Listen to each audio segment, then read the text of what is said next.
शेतकरी शेती कामासाठी विविध प्रकारची रसायने, औषधे व कीटकनाशकांचा वापर करीत असतात, ज्यामुळे काही वेळा अपघाती विषबाधा व आरोग्यावर दुष्परिणाम जाणवतात.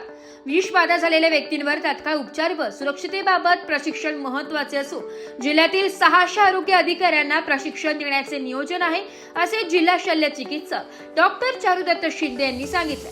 आज प्राथमिक आरोग्य केंद्र, ग्रामीण रुग्णालय, SMBT institute of medical sciences and research centre, Dhamangaon येथे कृषी आयुक्तालय पुणे, कोरटेव्हा ॲग्रो सायन्स व शिवार फाउंडेशन यांच्या संयुक्त विद्यमाने व जिल्हाधिकारी कार्यालय यांच्या मार्गदर्शनाखाली कीटकनाशकांचे दुष्परिणाम, त्यावर उपचार व सुरक्षिततेबाबत माहिती देण्यासाठी आयोजित जिल्हास्तरीय प्रशिक्षण कार्यक्रमात डॉक्टर शिंदे बोलत होते.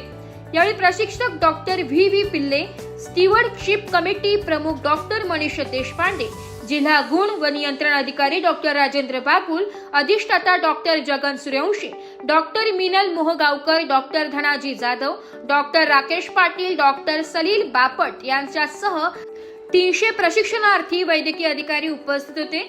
पहिल्या टप्प्यातील 300 वैद्यकीय अधिकाऱ्यांचे प्रशिक्षण पूर्ण झाले. या कार्यशाळेत प्रशिक्षक डॉक्टर पिल्ले यांनी सांगितले की कीटकनाशक किंवा तत्सम रसायनांच्या अपघातामुळे जगात दरवर्षी 2 लाखाहून अधिक व्यक्तींचा मृत्यू होतो. शेतकऱ्यांनी कीटकनाशके फवारताना मास्क, हातमोजे, गॉगल व पादत्राणे वापरणे आवश्यक आहे. त्याचबरोबर विषबाधा झालेल्या व्यक्तीला सुरक्षितपणे कसे वाचवावे, कोणत्या प्रकारची तत्काळ औषधे व उपाययोजना कराव्यात याची त्यांनी सविस्तर माहिती दिली आहे. या प्रशिक्षणामुळे डॉक्टरांमध्ये जनजागृती निर्माण होऊन विषबाधेच्या घटना अधिक कार्यक्षमतेने हाताळू शकतील आणि विषबाधेच्या घटनांमध्ये घट होईल, तसेच रोखता येतील अशी अपेक्षा डॉक्टर देशपांडे यांनी व्यक्त केली आहे.